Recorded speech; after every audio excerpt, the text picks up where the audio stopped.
Welcome, everyone. This is our third class in our mini-series, Exploring the Soul. The first two classes, we tried to set the foundation by looking in the story of Bereshit, of Genesis, and looking at the actual text of the creation of the vegetable kingdom on the third day, of fish and birds and all kinds of crawling creatures, lizards, etc. On the fifth day, the creation of animals, wild and domestic, and then finally the creation of man. We compared the different texts, the different words used, and we found that the unique aspect of a human being was that God blew into the human being a nishmat chayim, a soul of life.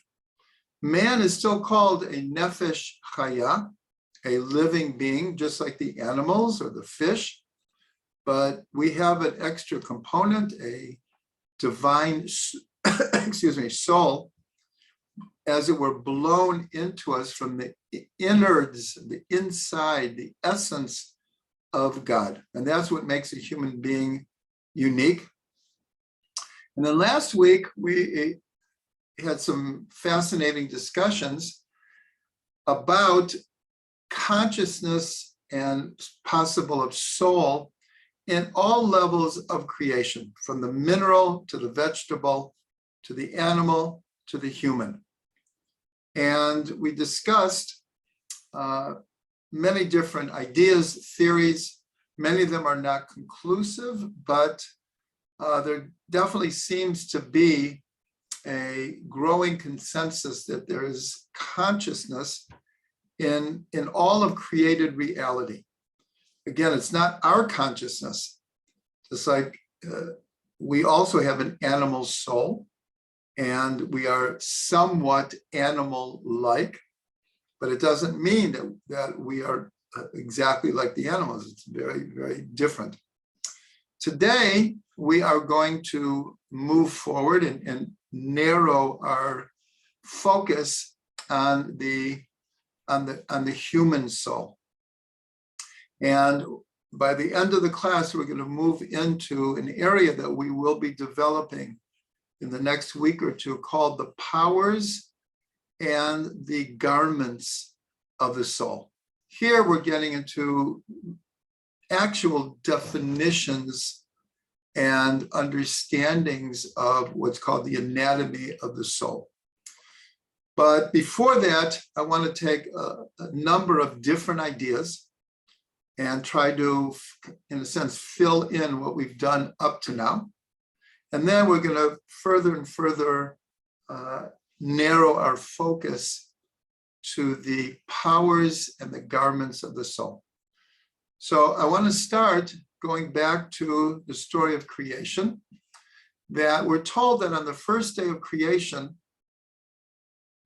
the word light appears 5 times. 5 times in the first day of creation, we have the word light. And different teachings, different midrashim, different Kabbalistic or Hasidic teachings identify or correspond these 5 mentions of light with the 5 books of Moses. Because the Torah itself is called light, Torah or. In fact, there are many yeshivot that are called Torah or, the light of the Torah. Or we have also a verse, Ner mitzvah, the Torah or. A mitzvah is like a candle, and the Torah is like light. Because of course, a mitzvah is part of the Torah. So a mitzvah is a candle, a small flame, where the Torah is an all-embracing light. So it's just a very deep connection between the 5 mentions of the word light on the first day of creation and the 5 books of Moses, the Chumash. But there's also another explanation, is that there are 5 levels of the soul. And we have the verse, Ner Hashem Nishmat Adam, the candle of God, the light of God is the soul of man. So the soul is also very, very connected to light. And last week we also connected, because in many instances when we talk about soul, it's very connected to the idea of consciousness. And so consciousness and thought, which comes from the brain, and we now know that the brain is like an electric powerhouse, that our thoughts are quite literally light. They are electric signals being transferred from synapse to synapse, and there's billions of synapses. But our brain is actually working on light, on electrical impulses. And of course, consciousness is connected very much to soul. And the soul, of course, is very connected to the Torah. We're told that each person has a letter in the Torah.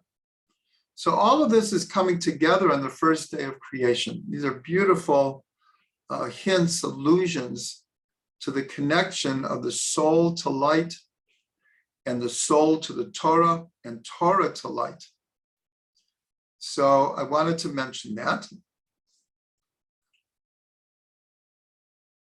And I want to remind us all of the Rahsi when human beings are created and we become a nefesh chaya, and we have a nishmat chayim blown into us.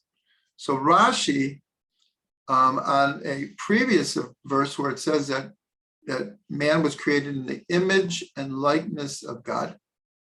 So on that, so Rashi says the image of God is that a human being has bina and intellect, lahavin ulhaskil, has the ability to understand and to think in a complex manner.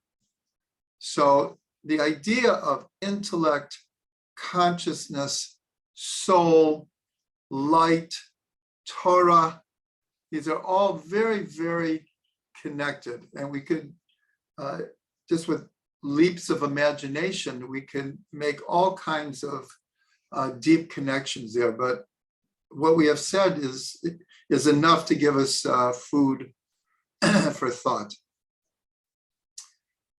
And it's also interesting in the text. So it says, Vayomer Elokim Yehi Or, and God said, let there be light, Vayehi Or. And with the creation of man, in one of the verses, it says, Vayehi Ha'adam L'nefesh Chaya. So if you can hear, it's the same syntax, Vayehi Or, and there was light, Vayehi Ha'adam, and the Adam came into being. So this is also a deep connection between light and the soul of a human being. Now there's a beautiful teaching from the Balchemto that we're going to apply to a verse. So I haven't seen anyone else apply it this way, but I'm sure it's out there. I just haven't seen it. But the Balchemto gave over a teaching that any place in the Torah where it says ein or ayin, which means not, there is not, it can be interpreted as the Ein Sof. The famous teaching from the Balchemto, it says, Ein Mazal LeYisrael. There's no planetary influence over the Jews. Ein Mazal LeYisrael. But the Baal Shem took the same words, and instead of Ein Mazali, so there is no star influence, constellation influence, he read it, the Ein Sof is the Mazal of Israel. That is what is controlling or directing the Jewish people. Just like the truth is, there is tremendous influence from the stars. And throughout the Talmud, there's many discussions acknowledging that the stars do have a certain power. That's how mankind ended up in idol worship based around the stars, because there is a power there. There is an influence. And throughout the Talmud, there's many discussions acknowledging this. But there's a big leap between being ruled by the stars and there's an influence, but we maintain our free will. And the Baal Shem Tov is teaching that the Ein Sof is the Mazal of Israel, is the directing force of Israel. So there's a pasuk that says, Hayitcharon ha'adam min ha'behema ayin, that the advantage of a human being over an animal is nothing. Meaning that, and we discussed this, that we have different levels of soul, and we see that all the animals also have a nefesh. And we can see that in certain animals, there most certainly seems to be different emotional states that can be identified in an animal. But the higher levels of soul, animals do not have. And the question is how do we acquire these higher levels of soul? But if we look at it, call it pessimistically, and unfortunately, it's very true. It doesn't sound nice what I'm saying, but if a human being is ruled by their lower nature, they're ruled by their animal soul, that they're, despite that they can think in a complex way, they might be very good people. We're not saying otherwise, but if a person is ruled by their lower nature, then that's what this pasuk is coming to express, that the advantage of a person over an animal is nothing. Because if we act like an animal, then there's like, in a sense, there's no advantage to be a human being.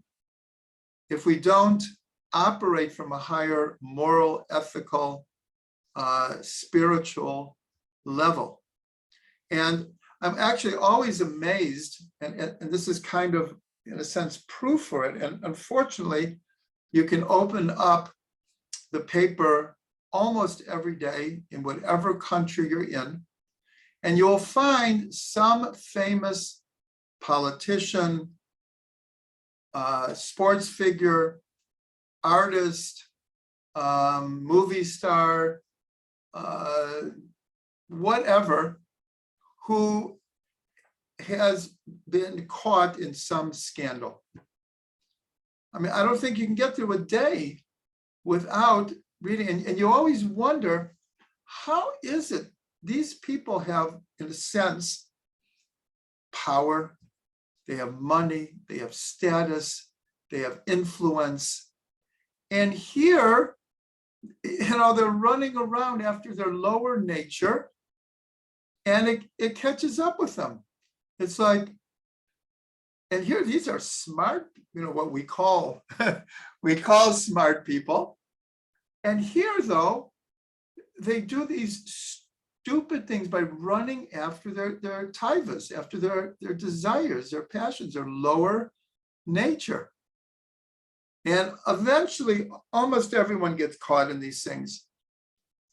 Why people think that they will be the ones to get away with it, I don't know. I'm sure certain people do get away, but most people end up getting caught. So now let's apply what the Balchemto said to the same verse. The Yitron Adam min Adam ayin. So what is the advantage of a human being over an animal? Is a human being can be in touch with a higher power, the Ein Sof. That the same word, that there is no difference, can be turned around, and that is the difference. The difference is a human being can be connected to a higher soul, a higher divine source, a higher spiritual purpose than just surviving and having pleasure. That's what human beings are also hardwired for that. But animals are, in a sense, are exclusively hardwired for survival and pleasure. That is what moves an animal. That's how an animal thinks. That's how an animal operates. And so if a human being doesn't incorporate or integrate higher levels of soul, of reality, they will end up operating on an animal level. So that's a very, very deep idea. And here we're taking the Balchemto and we're just reading the word ayin as the Ein Sof, that we could be connected to our infinite source. Okay, so now let's take the song that we just heard. Kol haneshama tihalel ka hallelujah. That the soul of every living being will praise God. And so the teaching comes, don't read it neshama, don't read it the soul of every living being, read it neshima, the breath of every living thing. So this is a very, very important teaching, because the word for breath is the very same root as the word for neshama, neshima. And where it comes together is this is what makes a human being, that God blew the nishmat chayim, a soul of life, into us. And here, we're not going to go into depths about this, because it would take us somewhat off track here, but there's no doubt that this is a very, very important teaching for meditation. We all know that in the East, there's a very major emphasis on using breath to enter into meditative states. But it's not only breath. Here we see the statement I just said comes from thousands of years ago. Don't read it neshama, read it neshima, that with every breath, we should praise God. And so in different meditative practices within Jewish history, there are teachings, and there is an awareness of the importance of breath with meditation. And meditation is a very, very fundamental way of reaching the Ein Sof, because that's how we read the Balchemto. What's the advantage of a human being over an animal?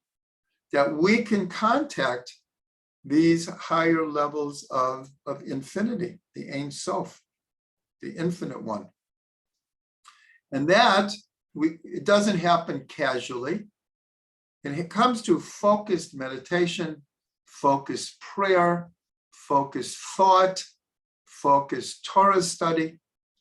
But as I said, there's many, many different teachings about the importance of breath in Jewish meditation. And again, without going too deep into it, the one who really brought it to a very, very advanced level was Rabbi Avram Abulafia, who lived approximately 1,000 years ago or 900 years ago. And he developed, and he actually wrote them down, different systems of meditating and saying different names of God and different letter combinations and vowels, along with breathing. That the breathing was a fundamental part of the meditation, and very complex, extremely complex, but just in regular Jewish meditation, just like meditation of other forms, breath is very important. But here we want to connect it to this verse in Psalms, the very last verse in Psalms, that the breath of every living being will praise you. Now, another idea, like I said in the beginning of the class, we're like kind of filling in different ideas that we've had up to now. And you'll see by the end of the class, we're going to begin to narrow our focus to the powers and the garments of the soul. So this idea has to do with trees. In the Torah, there is a mitzvah that if a Jewish army is laying siege to an enemy city, the mitzvah is that we cannot cut down fruit trees in order to make battering rams in order to defeat the enemy. Now, this is a very, very limited, seems like a limited mitzvah. And this is actually an example of many mitzvahs in the Torah that they appear to be very narrow in focus. Let's say today, it's not even a reality of cutting down any trees to make battering rams to defeat an enemy city. The world has changed. But in this discussion, the Torah, in a sense, asks the question, is the tree a human being that it's your enemy, that you would cut down the fruit tree in order to defeat your enemy? In other words, what did the fruit tree do to you? And since fruit trees provide for us, the Torah says you can't cut down fruit trees. They provide for us. But the question is asked in the Torah, is man a tree of the field?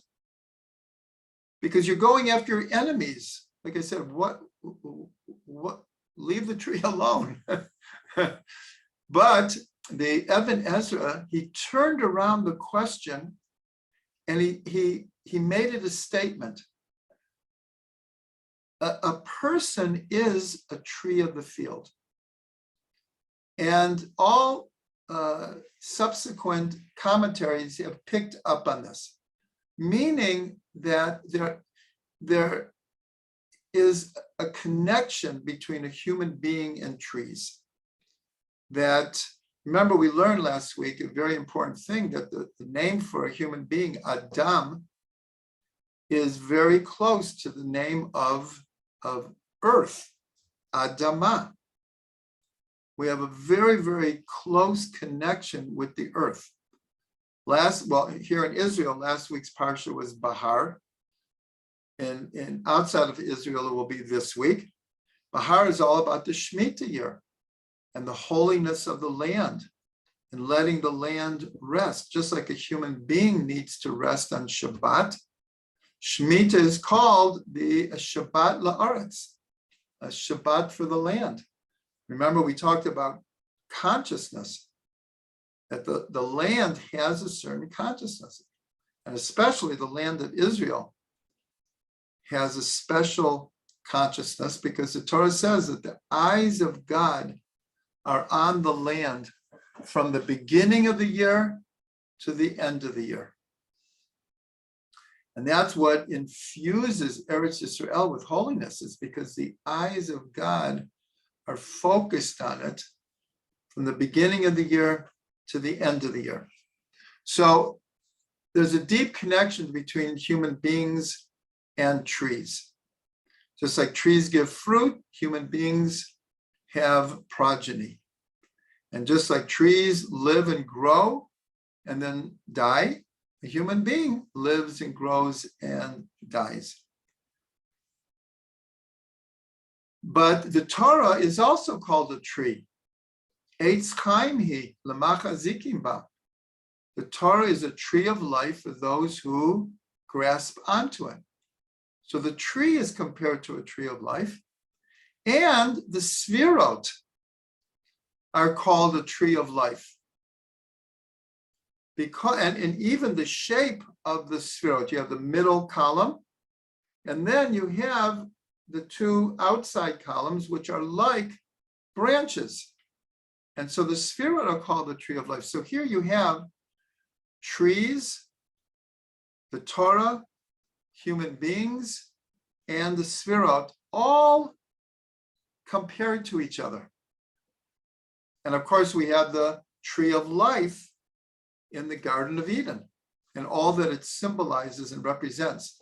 But there's one point that I want to make, is that there's something different about all the things that we're comparing to trees and trees themselves.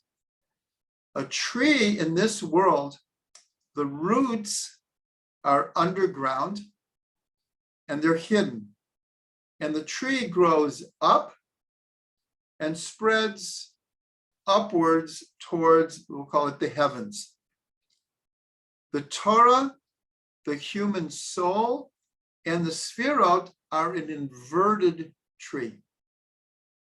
The roots of the Torah, what's called the primordial Torah, is before this world. The roots are in a higher dimension, and they, as it were, grow into this world. The same thing with the sfirot. The roots of the sfirot are in the higher worlds.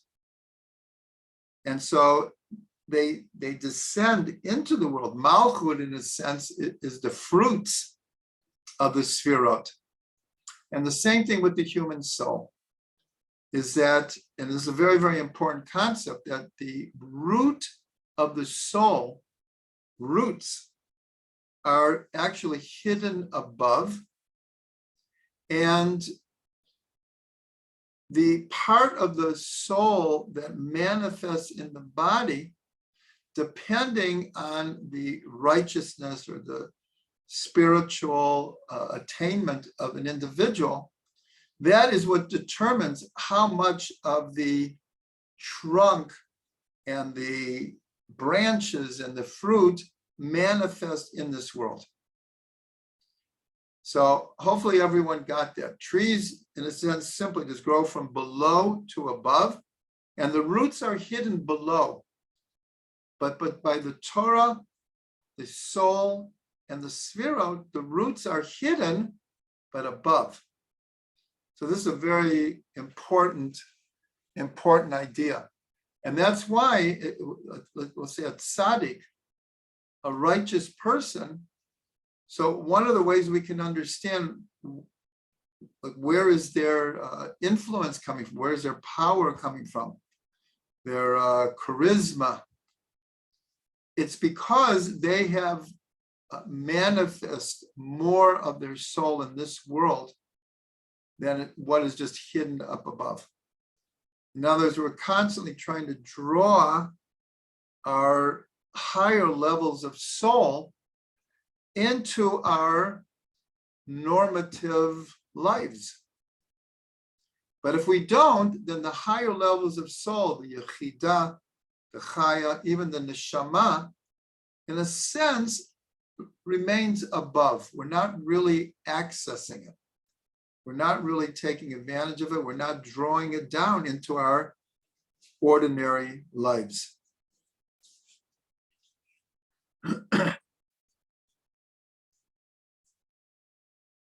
Okay, now we are going to make a transition, and we're going to start dealing with, in a general way.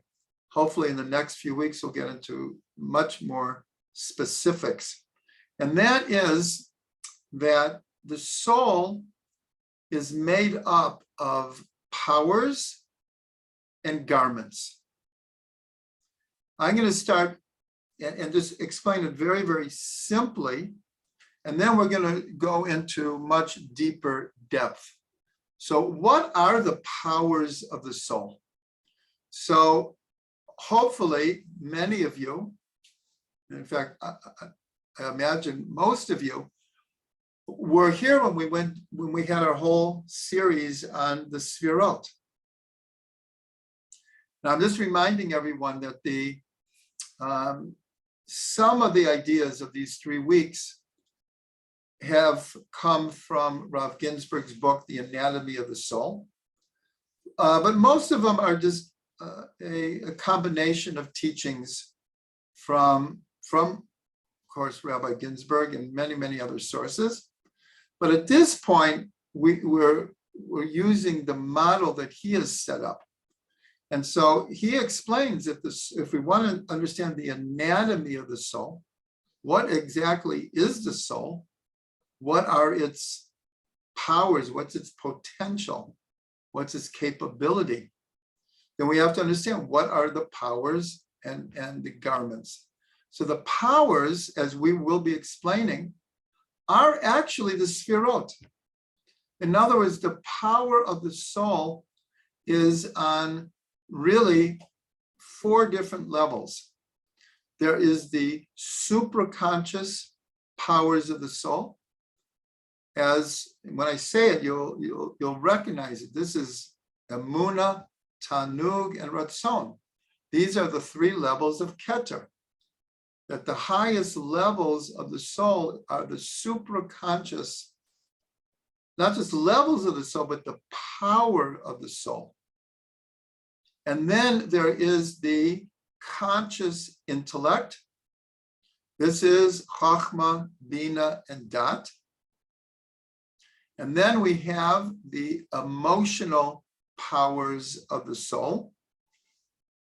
This is Chesed, Gevura, Tiferet, Netzach, Hod, Yesod, and Malchut. But those 7 are actually divided, where the Chesed, Gevura, and Tiferet are called we'll call them the feeling. I'll give you the Hebrew in a second. The feeling emotions, where Netzach, Hod, and Yesod are considered the behavioristic, intuitive, instinctual powers of the soul. In other words, when we talk about chesed, we're talking about love. Well, love is a tremendous power of the soul. Gevura is might, strength, discipline. Having discipline is a tremendous power of the soul. I'm just kind of jumping around here, but having wisdom and applying it, this is a power of the soul. So this is actually something we've mentioned before, that this is one of the greatest contributions of Chassidut. Is Chassidut was able to take the teachings about the Sfirot and put them in a psychological, spiritual, human soul context. And the Sfirot weren't totally understood in that way until Chassidut. And that was really the Balchemto began this, and it's been developed more and more. And certainly Rabbi Ginsburg has made a tremendous contribution to, we'll call it humanizing the Sfirot. These are the same Sfirot with which God creates and maintains the world. They're not different Sfirot. But we learned that the Sefirot manifest on different levels in worlds and souls and divinity. And they have different powers. So the powers of the soul are actually the Sefirot. Now, what are the garments of the soul? And again, I'm only mentioning it this week. We are going to go deeper into it. The garments of the soul are thought, speech, and action. In other words, without the garments of the soul is incapable of expressing itself. All of the powers of the soul would remain in a state of potential, in a state of silence. As we'll see in a minute, I'm using that word purposefully, which would remain in a state of silence if we didn't have garments. Now, a different way to say this is there is the light of the soul, and then there are the vessels of the soul that allow the light to be expressed. Without the vessels, light we don't see it. We don't access it. It has to have vessels. So here we're just using different terminology of powers and garments. So we will be learning more about thought, speech, and action. But here, this is the structure of where we are going to develop the continuation of this series. Now I want to change gears slightly and take from the book Anatomy of the Soul, where Rav Ginsburg introduces this idea of powers and souls through the word chashmal. Now, probably in many of our different series, we have mentioned this word chashmal that comes from the vision of Ezekiel, the first chapter of Ezekiel, called the workings of the chariot, Maaseh Merkavah, where Ezekiel sees this energy called chashmal. And as we have discussed, chash means silent, mal means speaking. And the sages say, what is this chash? What energy was he seeing? So the sages said that this is a type of angel that sometimes they are silent and sometimes they are speaking. But the Kabbalistic understanding of chashmal is far greater than that. This is primordial energy that we will call essence and form. The chash, the silence, is the essence of everything. And the mal, which means speaking, is the form that this essence is able to be expressed. Now, why Rav Ginsburg wants to explain the powers and the garments of the soul according to this word, so this is connected to the name Adam. Now, we've learned that Adam we can divide into two syllables, where the aleph is the soul, the divine component of a human being, and the dam is blood, literally blood, and it represents the body of a human being. So here, chashmal also is like one word, but we're reading it as two words. And here we're dividing the word Adam. But Rav Ginsburg points out that the word dam also means dome, means silent. So here he explains that in a sense, Adam is a manifestation of chashmal. The dam is the dome, is the silence, And the Aleph is really the speaking. And here it's what's interesting. Rav Ginsburg does not point this out, but it seems obvious to me that here we have a reverse order. Because in Chashmal, the silence comes first and then the speaking. Here, Adam, the Dam is second. But nonetheless, because it's a mirror image. That's what we have here. Remember, we talked about the tree, that the tree in this world is growing up, but the mirror image for the Torah and the soul and the Sfirot is a mirror image of the tree having its roots above. So Adam, in a sense, is a mirror image of Chashmal. Now, Rav Ginsburg explains, and this is amazing, really, is we know that Adam was created male and female. In other words, however we understand this, we'll call it androgynous, male and female together. And then, of course, we have the story where God took this from the side of Adam and created Eve, created Chava. So Rav Ginsburg, in the context of what we're talking about here, explains that Adam, when they're split, Adam is Chash, and Eve, Chava, is the Mal.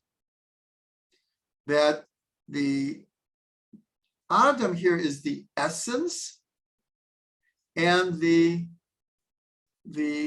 feminine is the garments of the soul. So this also is a very, very deep understanding of this whole story in the Garden of Eden, of what the meaning of the split between male and female. Now, we always mention that one of the things we learn from the fact that Adam and Chava at one point were one being is that even though there's tremendous emphasis in this world on males and females, male bodies and female bodies, men and women, but the fact that in a primordial sense, we were one. So that means that every male has also a female component, especially in thought, in the soul. And a female, of course, has a male component. It's not one or the other once the split was made. That's the importance of understanding that they were one at the beginning. So Rav Ginsburg explains that we can look at it this way, where Adam is the chash, is the potential, is the essence, and Chava is the garments, is the expression. Now, Chava in Hebrew, the root Chava literally means Chavaya, which means experience or expression. That's what the word means, actually. Chava means Chavaya, an experience. And of course, the whole story of her eating from the tree, this is the archetypal story about experience. But it's also expression. And we say it in the Psalms, Yom liyom yichaveh dat. From day to day, knowledge is expressed. So here, this is very interesting because in the Sfirot, Malchut is considered a feminine energy. And the way that the Tikkunei Zohar refers to Malchut is Malchut Peh Karinen La, the kingship of the mouth, she is called. And so here we see again that Chava means experience, expression, and the garments of the soul is what gives expression to essence. So this is a very, very, very important types of teachings. So now, and this will be our last idea, is the Balchemto. So he revealed a number of different fundamental ideas in triplets: Olamot, Neshamot, and Elokut, world, souls, and divinity. Of course, this is very close to the Sefer Yetzirah, Olam, Shana, and Nefesh, world, space, time, and soul. And of course, the Balchemto, one of his main teachings is that every process has a 3-stage development: Hachna'ah, Havdalah, and Hamtaka, submission, separation, and sweetening. But here, the Balchem does something very unique. He takes Chashmal and he says we should read it Chash Mal Mal. Why?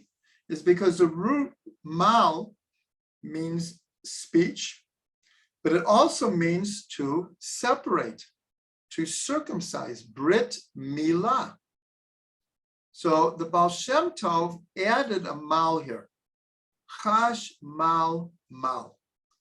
So Rav Ginsburg takes this idea, and we're going to go back to the first day of creation now, and he applies it to the relationship between light and darkness on the first day of creation. Now, of course, the first day of creation is an archetypal model of all of reality. So he explains that, again, and I'm going to translate. Chash is silent. Mal means circumcise or separate. And mal means speech. Speech or sweetening. Remember, submission, separation, and sweetening. So he explains that in the beginning, if you look at the first day of creation, light and darkness were mixed together. God created light, but in the second verse of the Torah, darkness is already there. Darkness comes before the light. So the light and the darkness are mixed together. So the light is silent. The light is not in its full power, because it's mixed up with the darkness. It's in a state of silence or submission. And then God separates the light from the darkness, and he calls the light day, and he calls the darkness night. So in both of these 3-stage processes of the Balchemto, there's a separation here. Chash Mal Mal and Hachna'ah, Havdalah, Hamtaka. The middle process is separation. So God separates between the light and the dark. And the day ends, Vayhi Erev, Vayhi Voker, Yom Echad. It was evening and it was day, because now they're separated. But it was one day that even though they were together in the beginning, and the light needed to be separated from the darkness, ultimately, though, light and dark are coming from the same source. So that is the sweetening, or that is the speech of these, the 3-staged teaching of the Balchemto. But here we want to apply it to the soul. So remember, we said that the word light appears 5 times on the first day, and there are 5 levels of the soul. So Rav Ginsburg takes the same Chash, Mal, Mal, and he, instead of light and darkness, he talks about good and evil, like the Eitz Hadat, Tov V'Ra. the tree of knowledge of good and evil. So he says in the beginning, for all of us, in a sense, good and evil are mixed together. In other words, when we're young, it's hard to make differentiations between good and evil. We're immature. We're just learning to be human beings. And so light and darkness, good and evil are mixed together. And then as we develop, we learn to start to separate. And that's why so many of the mitzvot is learning to separate between acceptable and not acceptable, permitted and forbidden, pure and impure. All of it has to do with separating milk from meat. Everything is about separating. So we learn to separate between good and evil. And then if we are really spiritually mature, we can now go back into what we originally termed or experienced as evil and are able to extract the goodness from the evil. We're able to turn evil into good. So this is the teaching of the Balchemto of Chash, Mal, Mal. And Rav Ginsburg also says, and this is where we'll stop for the night, if we look at the first verse of the Torah, so there's also a separation. There's the same, process. First, there's Bereshit bara Elokim. In the beginning, God created. So here, in those three words, you have pure essence of creative energy. And then it says, Eta Shemayim ve'eta Oretz. So Rav Ginsburg explains that the Shemayim, these are the powers of the soul, because we learned that when it says Eta Shemayim, the heavens, it means all spiritual reality that would ever be created. And then it says, and the earth.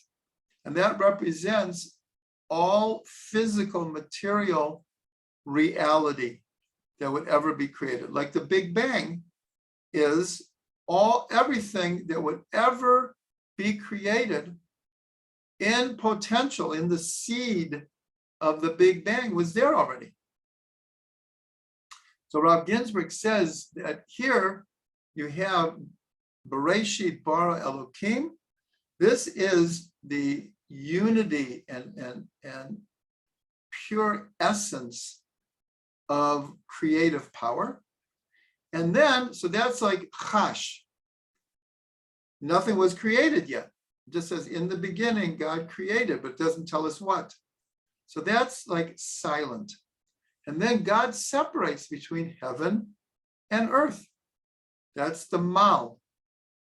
And the Shemayim, this is what Rav Ginsburg says, these are the powers of the soul.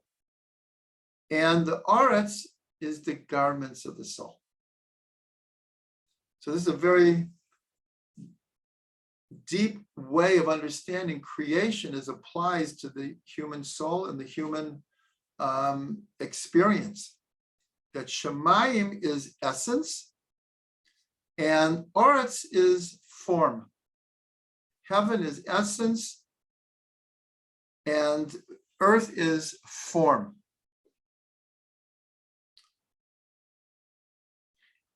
And one hint to this, an amazing hint, is the word Hashemayim equals the word neshama. The heavens equals the word soul. So here we're talking about the heavens are the powers of the soul, and the earth is the garments of the soul. It is the way that the powers are expressed. So here we've began to understand the basic breakdown between powers and garments of the soul. And it's very organized, it's very logical, because again, if someone asks you, well, what is the soul?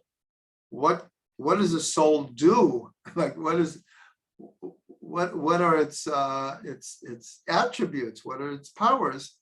Here we're going to start identifying them, which we did already.